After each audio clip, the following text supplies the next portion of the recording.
Each year, Microsoft Research hosts hundreds of influential speakers from around the world, including leading scientists, renowned experts in technology, book authors, and leading academics, and makes videos of these lectures freely available.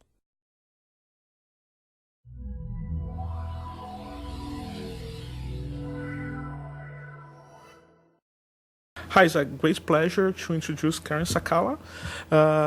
Karen made several contributions in the fields of computer-aided design, Boolean satisfiability. He also works in satisfiability, modular theory, software and hardware verification. Today he's going to describe a breakthrough he had in symmetry detection. Please. Thanks, Leo. So today I want to talk to you about some work that we've done in detecting symmetries. This work was actually done as a collaboration between myself and my colleague Igor Markov, and the person who should get most of the credit for this work is our student Paul Darga. So I'm going to give a brief introduction to the symmetry detection problem, and then talk about how we approach the problem of discovering those symmetries by talking about partitions and refinement, give an overview of the algorithm, tell you a little bit about the program Sparsity 2.0, and show some sample experimental results, and conclude. So I don't want to spend too much time on this. I think the concept of symmetry is fairly intuitive. Everybody understands it. Everybody knows symmetry when he or she sees it. And symmetry exists in nature as well as in many of the artifacts that humans create. So we came upon symmetry actually in our work on decision procedures in solving satisfiability problems. And one of the reasons, not the only reason, but one of the reasons for interactability is the presence of symmetry in the space of solutions, which makes a search algorithm essentially thrash, because it will repeat work that it does in one subspace of the search space. It will repeat it in other symmetric subspaces because it doesn't know otherwise. So now, the notion of sparsity is also fairly intuitive, and that is that in any large system, not everything is connected to everything. We understand it in terms of graphs, for example, or matrices. And again, in most human-engineered artifacts, we have a large amount of sparsity. Some of them do not, but in most cases, the objects that we create tend to be very sparse. They have very few local connections, and despite their actual size.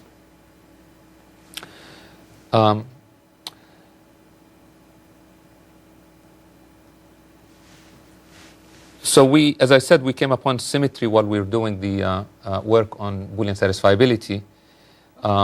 And this work is quite old by now.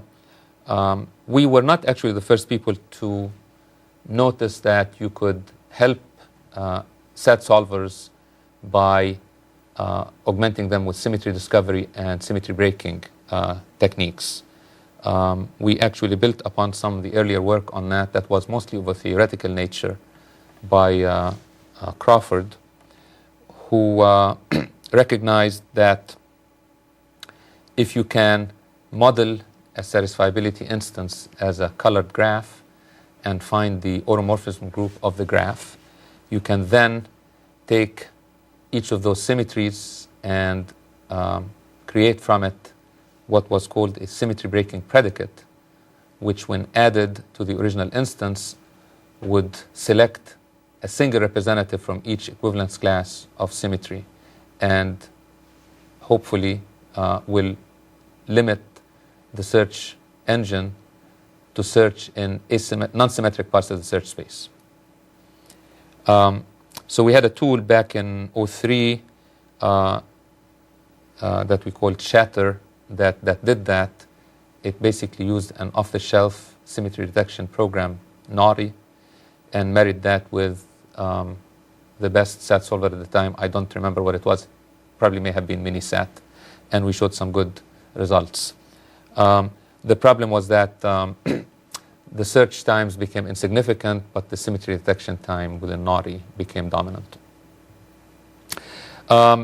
There's quite a bit of work on symmetry in constraint satisfaction problems.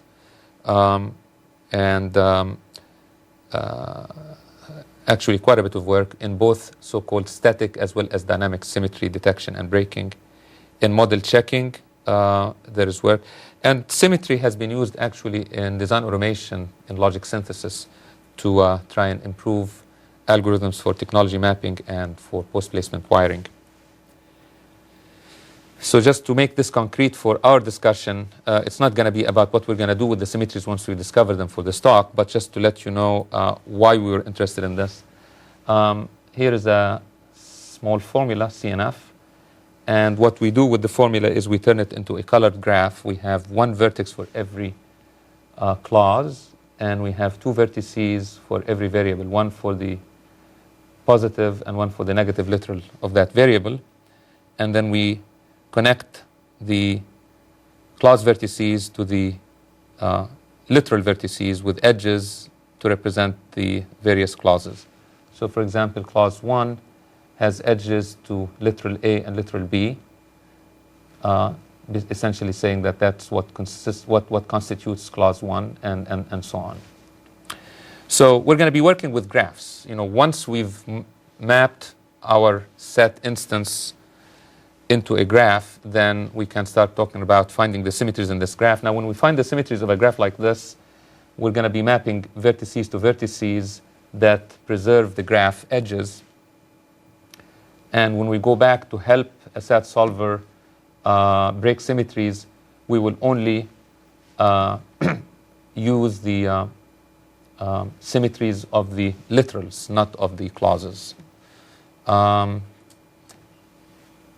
In some other work that we did to find minimal unsatisfiable subsets, it might be interesting to actually find the permutations or the symmetries of the clauses to determine a smallest subset of those. We looked at that a little bit, but I don't have much to say about that here. But I just wanted to flash this so that you appreciate, the application that kind of got us into symmetry detection. So here's a graph. And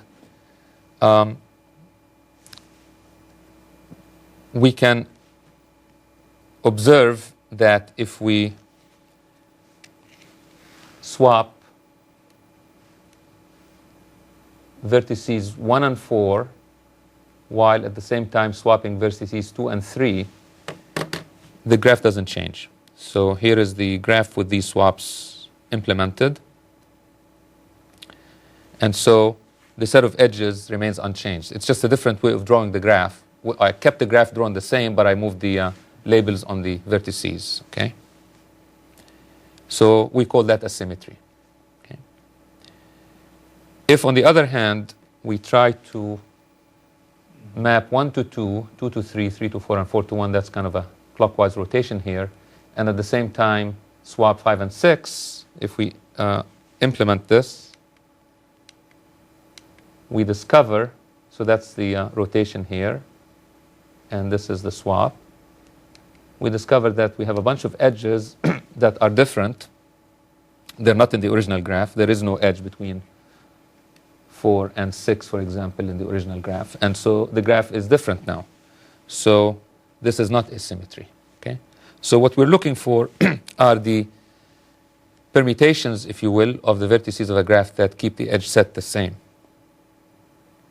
So let's remove the middle node, that node 5, and now it should be at least more obvious that we have two subgraphs, the square and the triangle, and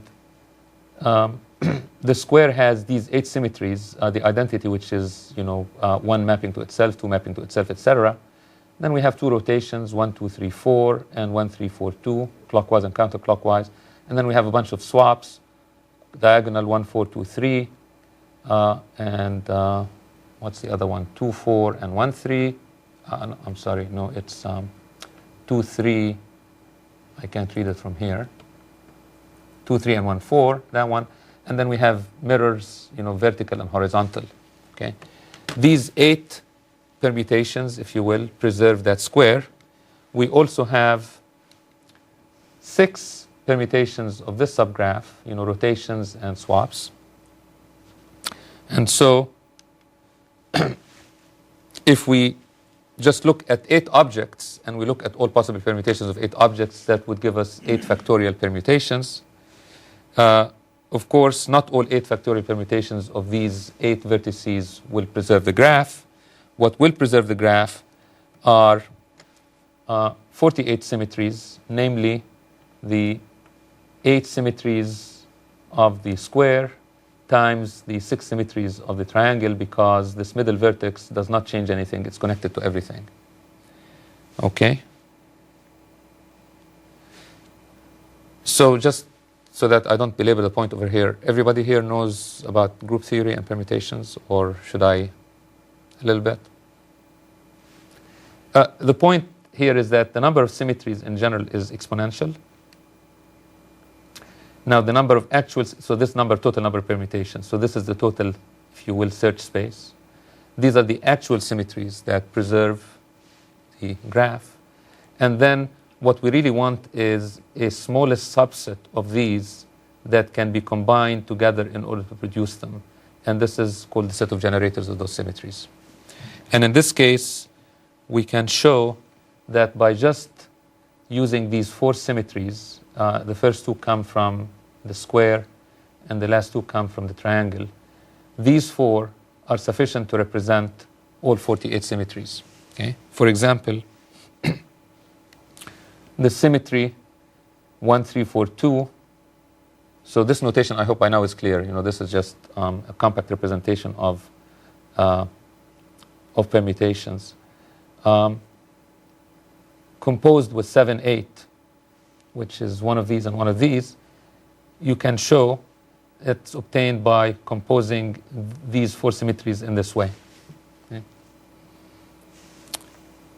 So the problem statement is the following. We're given a graph G that has n vertices and a partition P of its vertices. Now in the set instance I was showing you, the partition is the closed vertices are separated from the literal vertices. And so we cannot map a literal vertex to a closed vertex. That doesn't make sense. So we begin with a partition of the vertices P. And we want to discover its symmetry group, denoted here by symmetry of G under P. In fact, what we want, actually, we don't want to generate this because in general this is going to be exponential.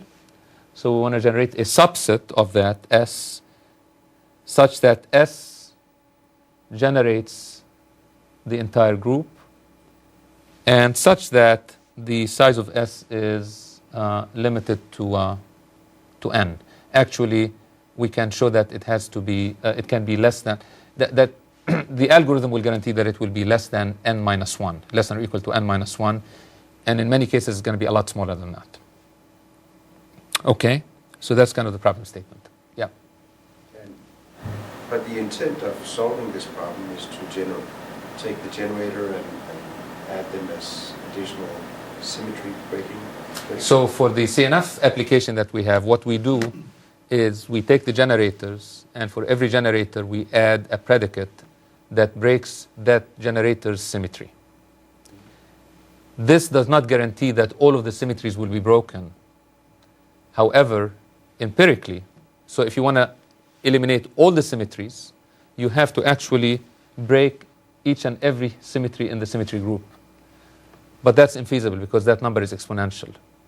So the empirical kind of compromise is we only break the symmetries of the generators, and that gives us a trade-off, So we have many fewer generators than the actual size of the symmetry group, and we break enough of the symmetries to make the search go quite a bit faster. So that leads to another question.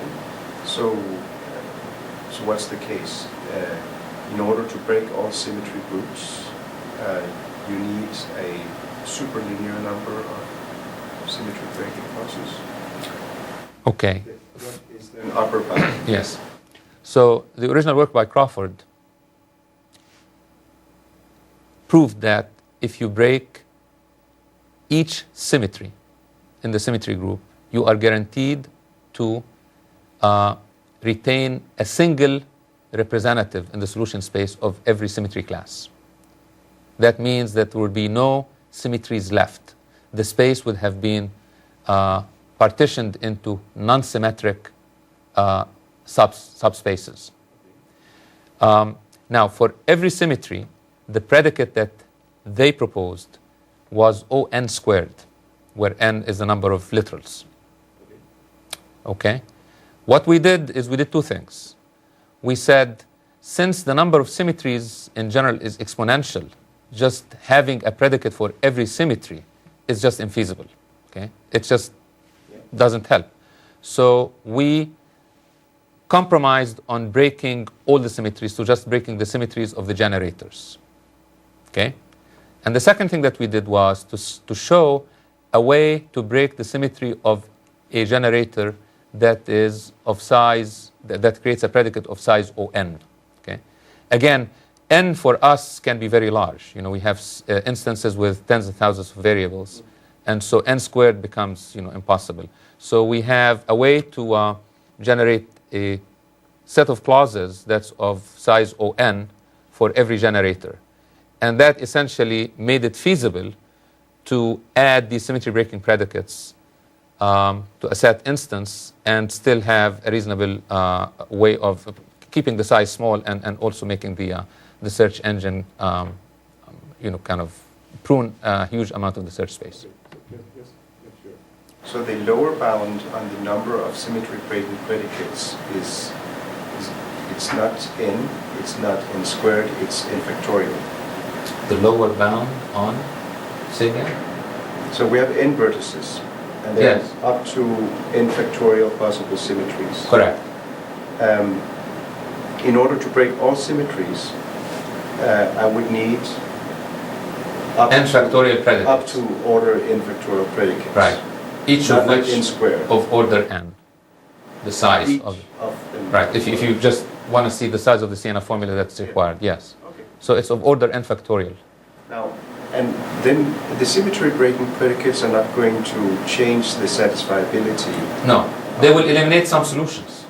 Yes, they will eliminate solutions, but they don't change whether the... But they will be equisatisfiable with the original formula, yes. And do you... and this is a... Is it ever relevant to discover near symmetries or? Sure. So by not eliminating all the symmetries, by not breaking all the symmetries, in other words, by breaking only a subset of the symmetries, namely the symmetries represented by the generators, we are not doing complete symmetry breaking, we're doing partial symmetry breaking. Which is a compromise. That means that there will be some symmetries left that the set solver might actually repeat some work, right? But from a set solver point of view, if you have structure that are nearly symmetric, right, but not quite, right, you have high degree of similarity, right, would additional information about such near symmetries be useful? And does the symmetry reduction address these situations? No. If there are near symmetries, we're not discovering them. We're discovering only the symmetries, right? So if you discover that there are no symmetries, it's possible, that if random instances, for example, have no symmetry. You need to do some additional work to create, those symmetries. So that might require you to add edges to the graphs to kind of make it, but so you're asking a relevant question. Nobody has actually done any actual work on that I'm aware of that will discover near symmetry. And then, but I think intuitively it should help. If your problem is almost symmetric but not completely symmetric, right? By augmenting it in a slight way to make it symmetric, you could actually help. Right. And the other is that the clauses that you add are preserve satisfiability. Correct. Which begs the question, maybe you want to add clauses that don't preserve satisfiability but use those clauses still to guide search. You want to have equisatisfiability. Yeah. Right. There are tricks with satisfiability. So just so that we kind of put this on the right track over here, this talk is not about the use of symmetries in satisfiability. This is about discovering the symmetries. So this is the focus of my talk today. But we can talk. But it's motivated. It was motivated by that. Okay. But now I understand that there are other applications outside of the application that we had in mind that people are interested in to apply symmetries for. So we're going to talk about how to find these symmetries. So when we started out, we were interested in solving SAT, and so we were not interested in working on symmetry discovery, and so we picked up what was available, and what was available was the naughty package, which I understand they teach actually in various places that teach about symmetry, math mostly, group theory. And so that was the first thing that we used, is we used naughty as, so we took our formulas, turned them into colored graphs, passed them through naughty. Naughty generated the symmetries. Then we had another, little program that turned those symmetries into CNF predicates, which we augmented with the original CNF and then passed it to the SAT solver. And what happened then was that, as I said, the SAT solver essentially solved the problem in no time, problems that it could not solve otherwise. But then the symmetry discovery time became significant. When we're talking about significant, the SAT solver would finish in a fraction of a second. Symmetry discovery would take half an hour. Not only that, but symmetry discovery was not possible when the sizes of the formulas were of sizes that we were interested in, tens of thousands of variables. And that was our first motivation to look into symmetry discovery ourselves. And so Paul, who fortunately had done group theory as an undergrad, as a math major, and had used naughty, was given the task of, Paul, go and figure out why naughty is so slow and sometimes doesn't work on these large graphs. And our graphs are sparse, meaning that they have bounded degree of, a small constant. And so Paul looked into the naughty code, tried to read the naughty papers,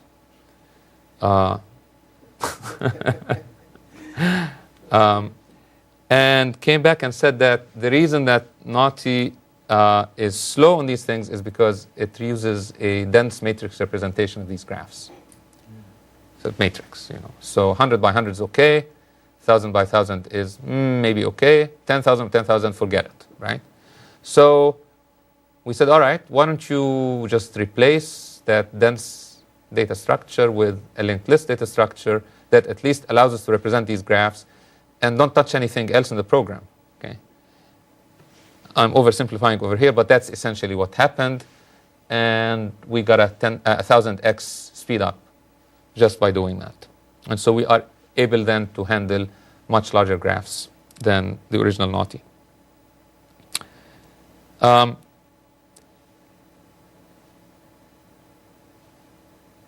that was satisfying, what wasn't satisfying was that we really did not understand how naughty discovered the symmetries.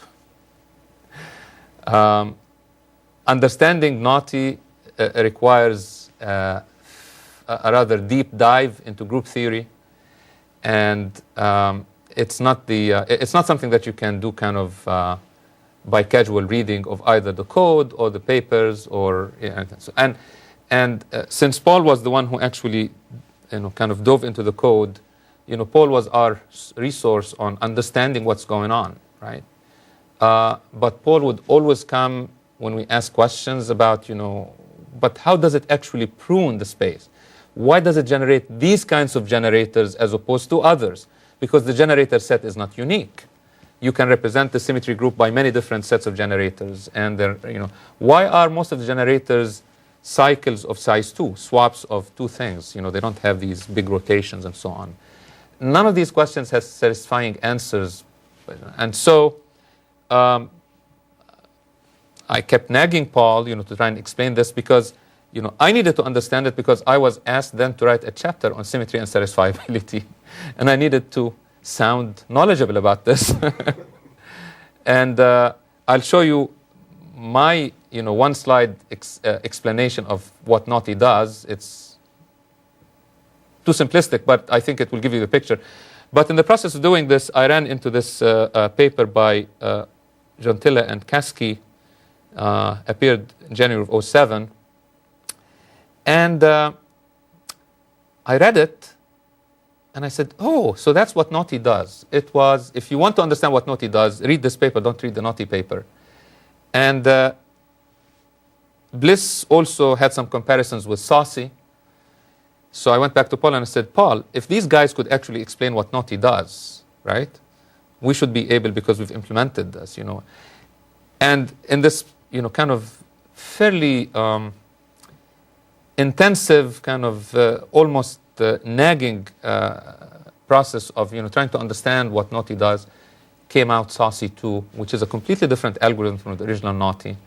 And it gave us another 1000x. So we're now talking about a 1,000,000x improvement, which, every time I say that, I am impressed by it. Because I've never seen 1,000,000x improvement in anything that I've read about. Well, except for,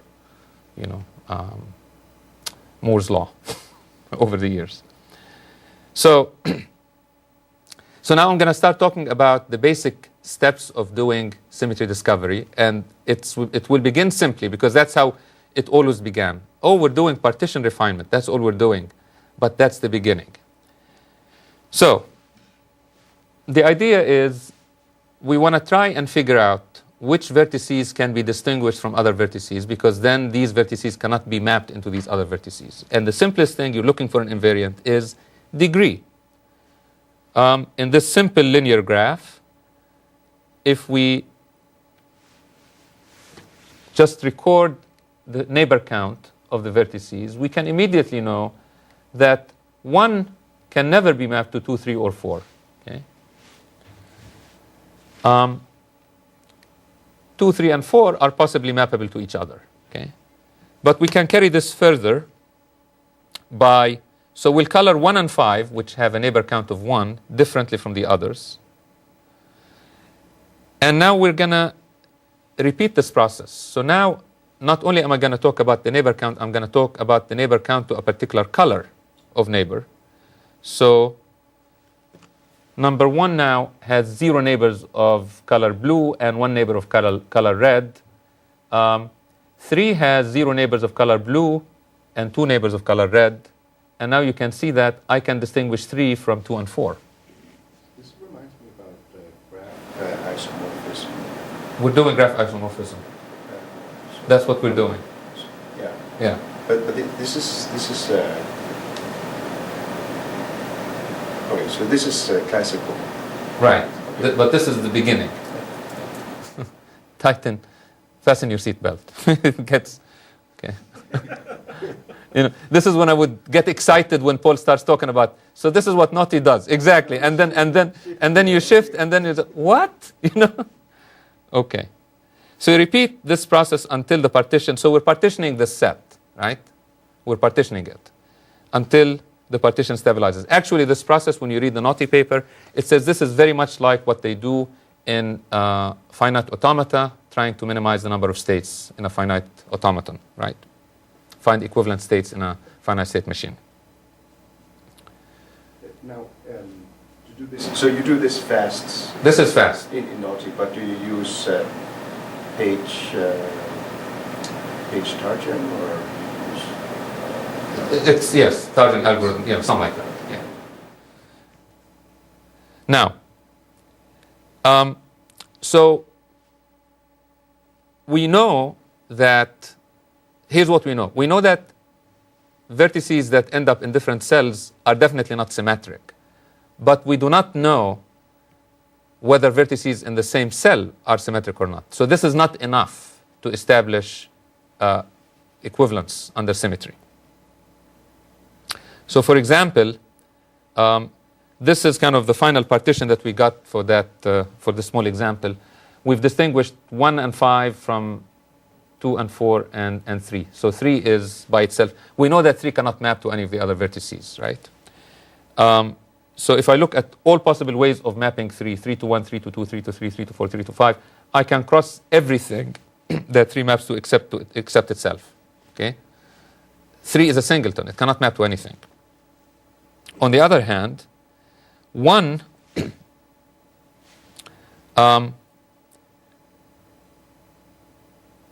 can possibly map to 1 to itself or to 5. Okay? Now, to illustrate that being in the same cell does not necessarily lead to a symmetry, let's look at this more complex graph, the one that we saw before. So we know that 5, if you do the partition refinement, 5 will end up being by itself, and all of the others will remain in one cell. So partition refinement is not going to separate the vertices in the square from the vertices in this rectangle. Trust me on this one. If you do partition refinement, it will stabilize, leaving only 5 by itself and the other, because they have the degree is the same. Their neighbor counts to neighbors of different colors are identical. So we cannot, okay, right? Okay. So now, what we know for sure is that 3 will definitely not map to 5 because it's a different color. But we're left with the possibility that 3 might map to everything else. And we know that it's not possible for 3 to map, but by just intuition over here, it's not possible to map 3 to 6, 7, or 8. Okay? It's not. And so the partition that we end up with, the stable partition, is not the finest partition. Right? And this is where things need to be now a bit more complex. What we're after is the so-called orbit partition. So the symmetries of this graph induce a partition on the vertices called the orbit partition. Okay? And refinement, as I've described it, only provides an approximation of the orbit partition. So if this was our initial partition, everything is in one cell. The orbit partition, you have to trust me on this, would put 1, 2, 3, 4 in one cell, 6, 7, 8 in another cell, and 5 by itself. This is ultimately what we're looking for. Partition refinement does this. It separates 5, but it's unable to separate 1, 2, 3, 4, 5, 6, and 7. Okay? And we want to go from this to this. That's what we want. And basically, the process of graph automorphism is the process of generating that orbit partition. And in the process of doing that, it's actually generating symmetries. Actually, it's finding symmetry generators while at the same time building that orbit partition incrementally. Okay. I need to talk about cosets, which is a little foray into group theory that I hope is not too deep. So, because that's critical to the pruning that is necessary to make this scalable. If you have a group G, a subgroup of G partitions G into cosets. G is the group of symmetries. So the elements of G are symmetries. H is a subgroup of G.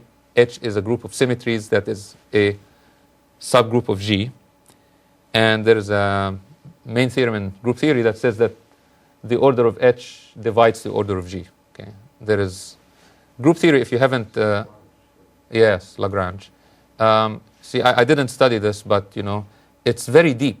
It gets into number theory and divisibility and all of that. It's amazing how these abstract ideas you build this incredible structure out of.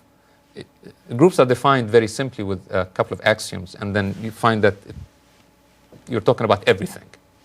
So H will partition G into so-called cosets, and each coset has the same number of elements as H.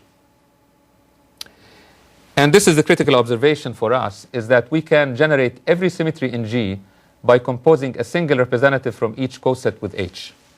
So each coset, you just pick one symmetry from it. It doesn't matter which one. You compose it with the elements of H, and that will generate the entire G. So that's going to be critical for the pruning that we're going to see.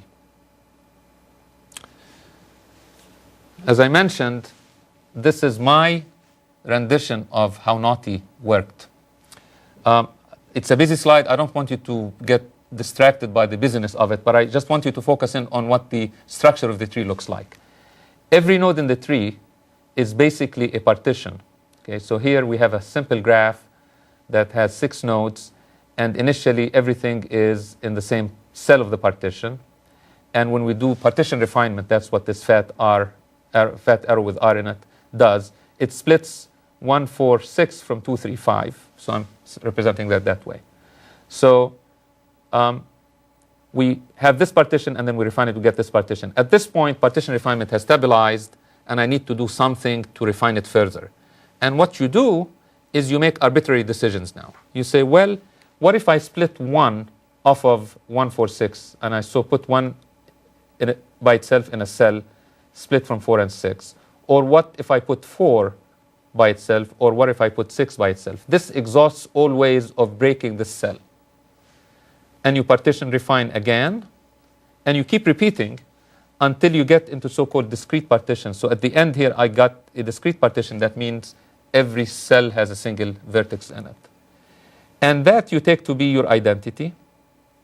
And then every other leaf over here, you find the mappings that will give you the permutation. So here, for example, 3 maps to 5, and 5 maps to 3, 6 maps to 4, and 4 maps to 6. And so you say, okay, this is a permutation. So this becomes my reference. The leftmost one is the reference, and then each one. And then once you get that, you say, all right, I found a permutation. Is it a real symmetry? So you have to apply it. That's your final check to see if it preserves the graph. And in this case, it does. So we say, okay, this is a symmetry of the graph. Then you come down here, you do the same thing. Yes, it's symmetry of the graph. Yes, yes, yes. Okay. So this is, if you exhaustively do this without any pruning, what this coset pruning does is it eliminates the thing in the dashed box here in this part. So these never get explored because you can prove that these two are sufficient to create the rest. Okay. So the critical point over here is that each vertex in this search tree is a partition. And that's what we had in Saucy 1.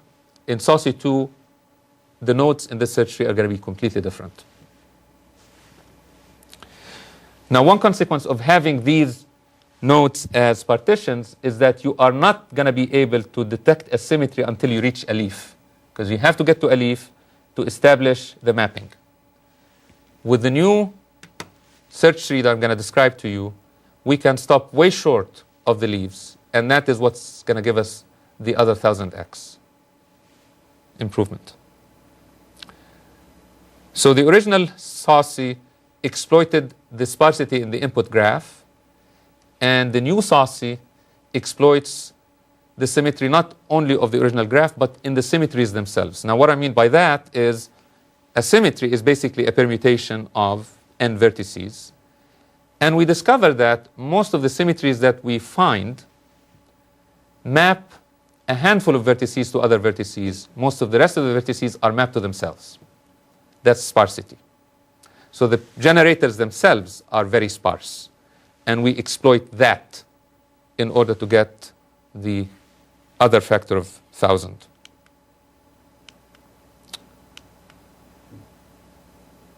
So this is kind of a marketing claim at this point, but I stand behind it. Symmetry discovery has become essentially free, no matter how big the formula is. I'm going to show you some data.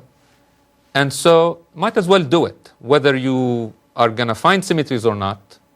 It's such an inexpensive step that it might be worth doing just in any case.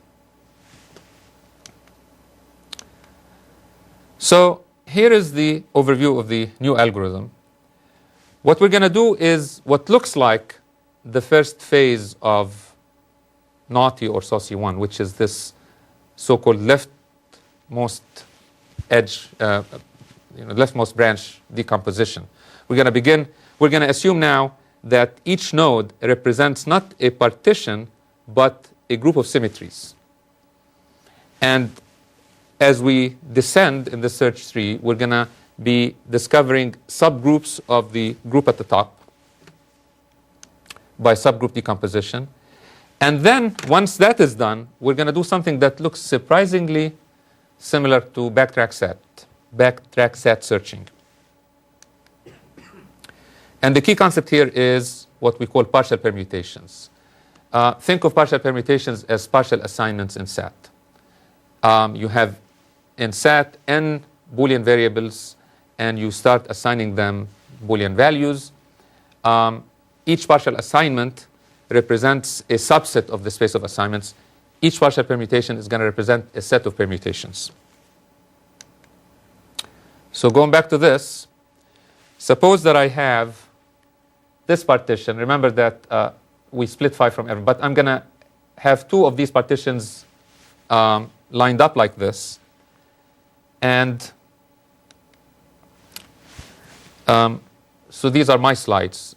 This is my understanding of the algorithm. This is not how Paul describes it, but I think it's accurate.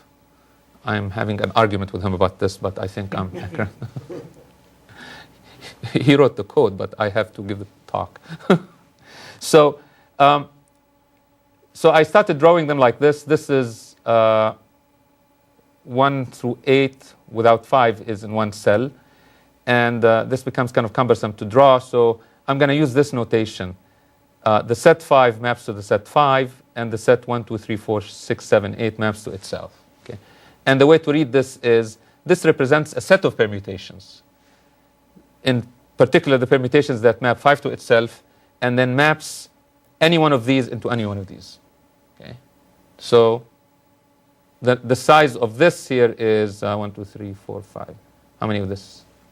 6, 7. 7 factorial here. Okay. So partial permutation is a set of permutations? A set of permutations. Like a partial assignment in SAT is a set of assignments. Right? Now, basically you want to find a full, you want to extend it back to a full. to a full, right, when we get a single permutation. Right. And then you have... That would be a complete assignment. That would be a single permutation. I see. And then the idea is you want to block that full assignment. Hold that thought. Yeah. So now suppose that I have this partition pair, and don't ask me how I got to this, how I did this, but I pulled 1 into its own cell from this one, and 2 into this cell by itself from this one. And that I would describe as 1 mapping to 2, and then 5 mapping to 5, and then the remaining mapping to each other. Okay? Now, we also call this isomorphic partition pairs.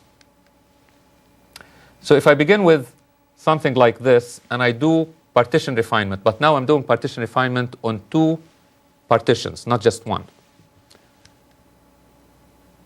In other words, I take this and I do my partition refinement algorithm, which is neighbor counts by color, right?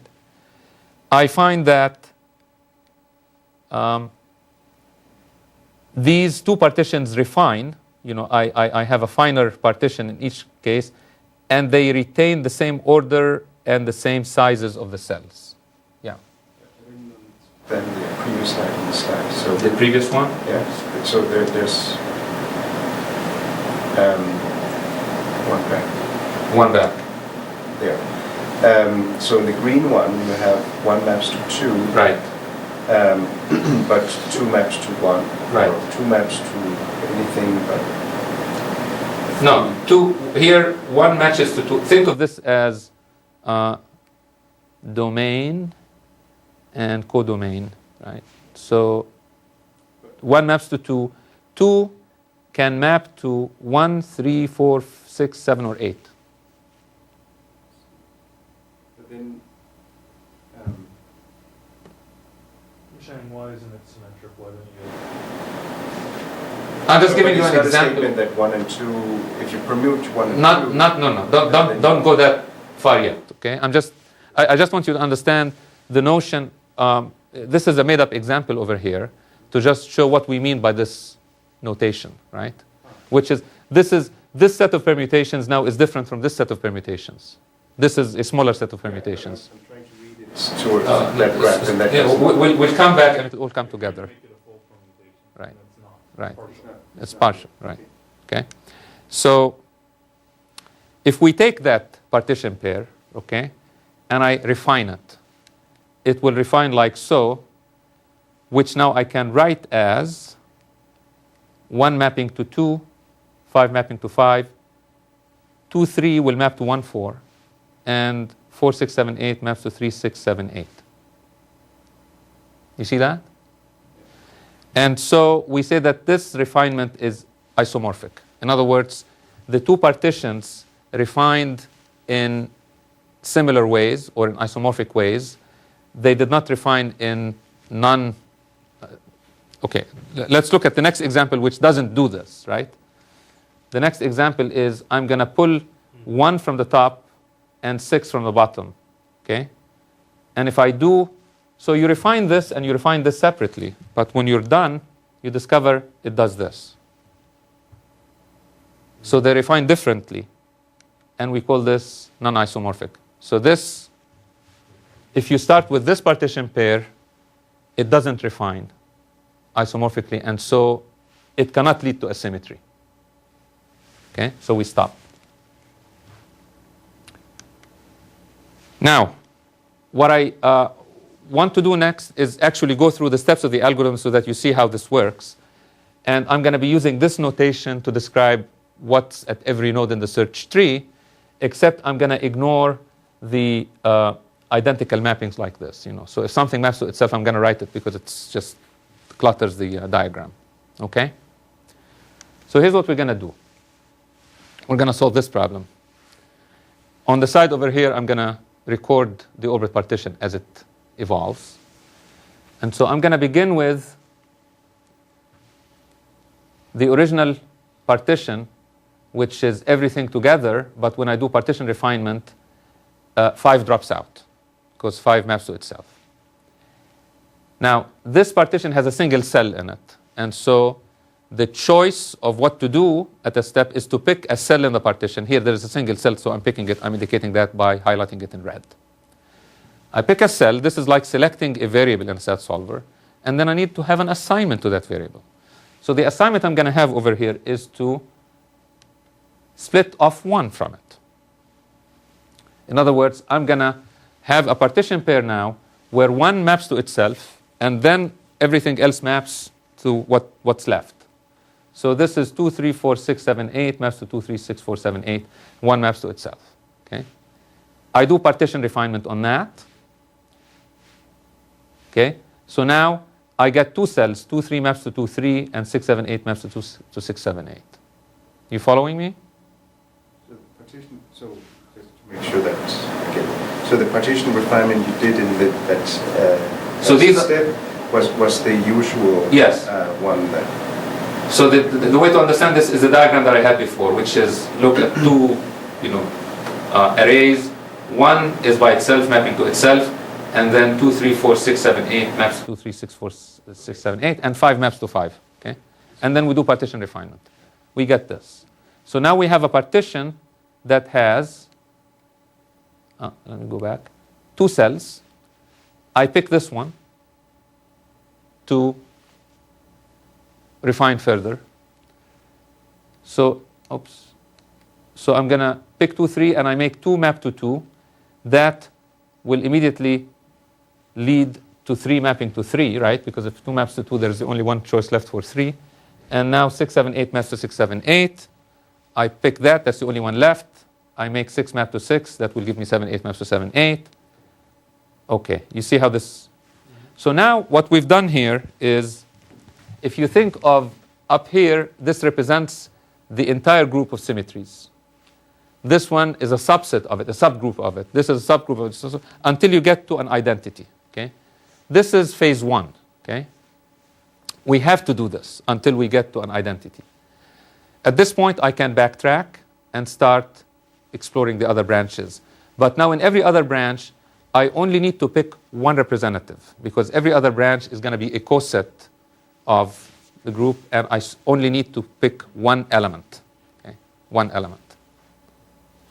So the other choice over here is, here we pick 7 mapping to 7. Here we pick 7 mapping to 8, which... refinement, partition refinement here, plays the role of Boolean constraint propagation in SAT solving. Okay? It forces other things to happen. So 7 maps to 8. And at this point, the symmetry that I have, or the permutation that I have, is 7 mapping to 8, because everything else was mapping to itself. I was going to say that partition refinement corresponded to theory solving. Well, it's implication, right? It's propagation. So we make these arbitrary choices, but then there are consequences to them. These are implications. So 7, 8. Now we check 7, 8. You have to go back and do that check on the actual graph. You flip 7 with 8, and you find that it actually preserves the edges. So we say this is a symmetry, and we start building the orbit partition. Okay? So 7, 8 are in one cell of the orbit partition. Now we back off. What other choices do we have over here? We mapped 6 to 6. Now let's try mapping 6 to 7. That implies a partition pair 7, 8, 6, 8. So let's map. So 6 mapping to 7. Let's map 7 to 6 now. That gives us 6, 7 as another symmetry. And we check that. We find that it is a symmetry. And then we update the orbit partition. Now, since 7 is equivalent to 8 in that, and 6 is equivalent to 7, then we can enlarge it to 6, 7, 8 here. Okay? Because it's transitive. It's an equivalence relation. Now, we have one more over here to do, which is we map 6 to 6, 6 to 7, now 6 to 8. But this actually can be pruned away, because we can check against the orbit partition and prune. We don't have to do that one.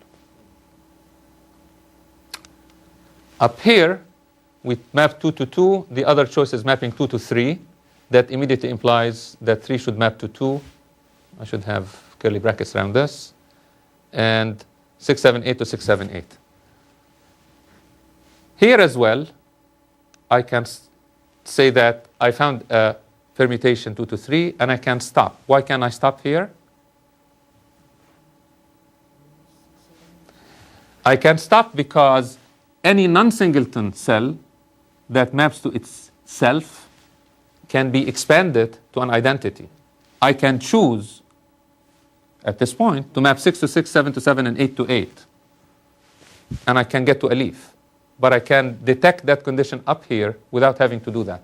Since I'm looking for a single representative in each one of these branches, just a single representative. That's the coset thing that I was talking about earlier. Once I see a condition like this, that's a termination condition, and we can prune. Okay? So I can add this over here to my evolving orbit partition, go up one more. Why did you put 6, 7, 8 again? I'm updating it. I'm just building it up. So the orbit partition now has 2 cells, 2, 3. Oh, just that. So Yeah, I'm just carrying it over. Yeah. This is updating it. This is it. Okay. Map 1 to 2. This refines into this. Map 2 to 1. This refines into that. And now again, 6, 7, 8, 6, 7, 8. So I can prune. And the permutation that I have over here is 1 going to 2 and 3 going to 4. Okay? And I can update my orbit partition. So now it's 1, 2, 3, 4, 6, 7, 8. Now I can prune 1 to 3, 1 to 4. I can prune those. 1 to 5, I can prune. 1 to 6. 1 to 6 is the example I was showing you earlier that didn't lead to a isomorphic refinement. So I have to do that and then discover that it doesn't lead anywhere. So that's a conflict. But then I don't have to do 1, 7 and 1, 8 because I can check against the orbit partition and say if it didn't work with 1, 6, it won't work with 7 or 8. So I can stop over there. And so I'm done. And the symmetries that this returns are 7, 8, 6, 7, 2, 3, and 1, 2, and 3, 4. Okay. Now, if we did the decisions in a different order, we get a different set of generators. Okay? So that's the algorithm. Now, so its runtime is O of the number of generators and the sparsity of the generators. And really the critical idea is being able to prune. Imagine you have a graph with 10,000 vertices and you're able to find, because the generators are sparse, that most of the vertices map to themselves. You can discover that way up here in the tree, avoiding to having to go all the way down. And a few other things. So this is some of the data. We have a lot more data than this. And again, these are not coming from, most of them are not coming from set instances. The first three are. These are various microprocessor pipelines showing the number of vertices. I'm not showing the number of edges here. This is the number of generators that are produced. This is how long the old Saucy took to do that. And this is how much the new Saucy took. These are road networks that we got from someplace. This is Louisiana, Illinois, California. These are kind of the intersections of the various roads, 1 million something. And these are from placement benchmarks from an IBM suite. And these are not the largest. I mean, we have larger ones. So Saucy, the old one, started kind of running into trouble with these larger benchmarks. But you can see that Saucy 2 actually seems to be insensitive to the size of the graph because of these pruning methods. Now, to understand why it's much faster, this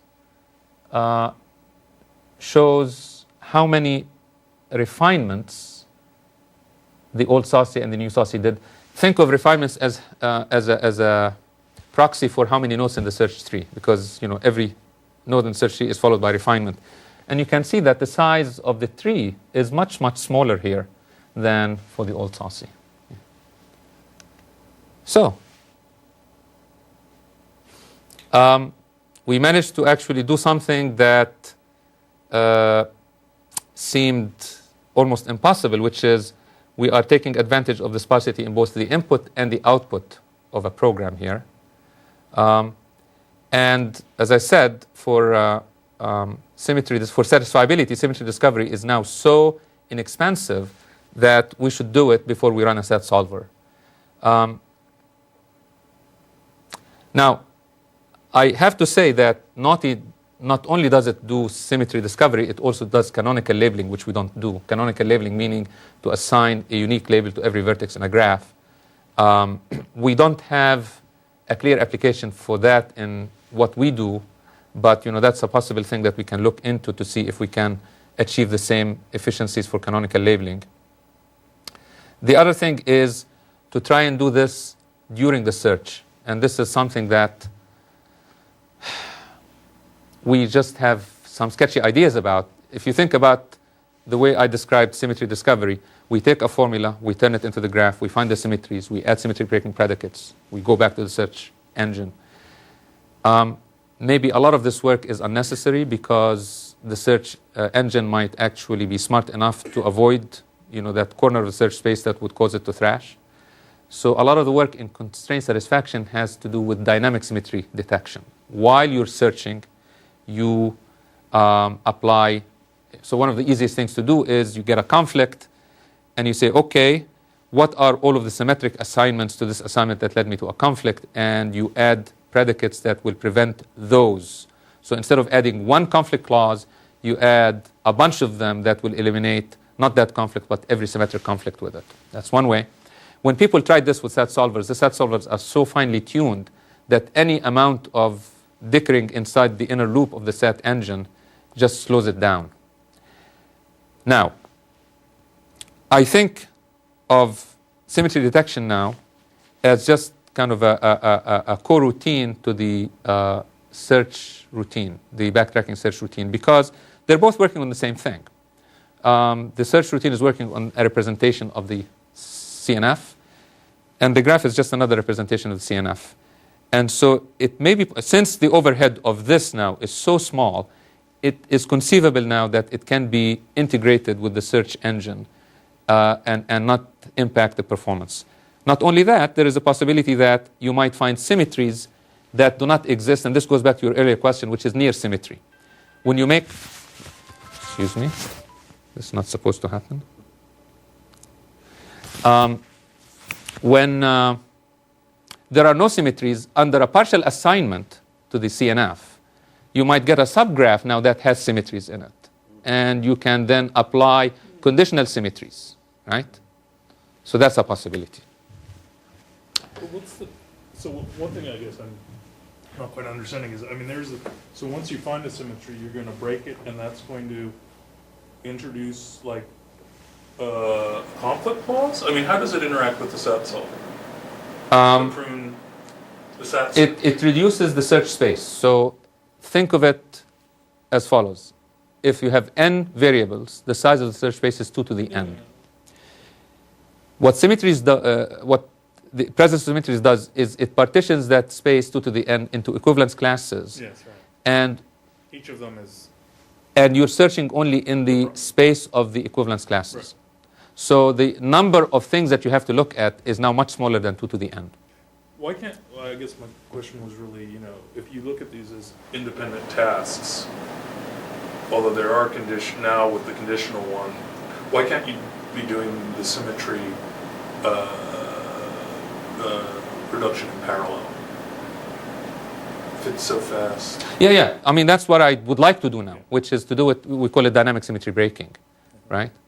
I mean, up until now, if you try to do this within a set solver, and people have tried, right. The set solvers are so fast that, it's just, you don't buy much. You slow things down. Right. But I think now it is conceivable that it might actually pay off. But we don't know quite yet how to do it. So Saucy 2 is not implemented on top of the set solver. No, Saucy 2 is a separate program. Right. Right. Fine-tuned. Right.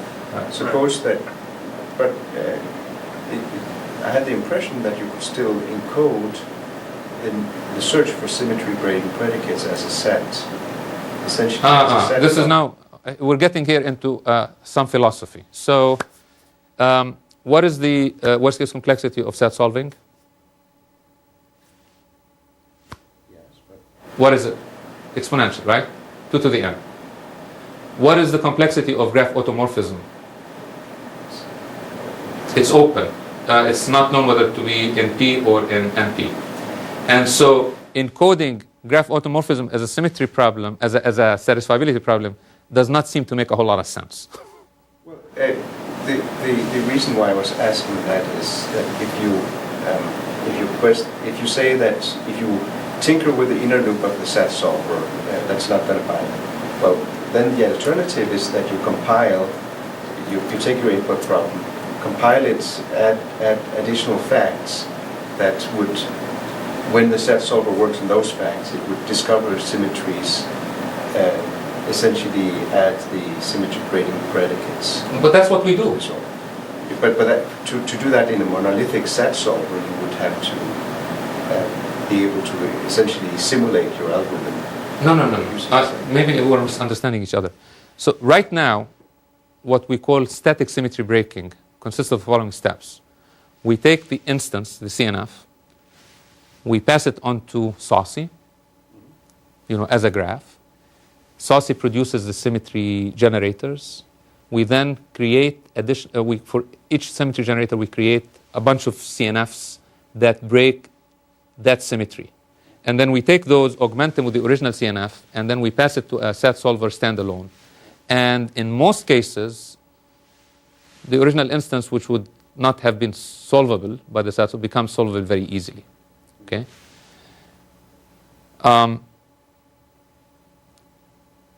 So this is static symmetry breaking. What I am suggesting that we do, which we haven't done, is now that, so the dilemma over here is we know that the worst case complexity of SAT solving is exponential, but any attempt to kind of go into the inner loop of a modern SAT solver and do additional work, seems to backfire, seems to not give you much advantage. And this has nothing to do with the complexity. I think it has to do with the engineering of these sets. So I don't know. Any attempt to actually modify the SAT solvers to do more work than... This brings me back to my question. Yeah. If it's so fast, and the SAT is going to be searching and taking time, why don't you do it in parallel?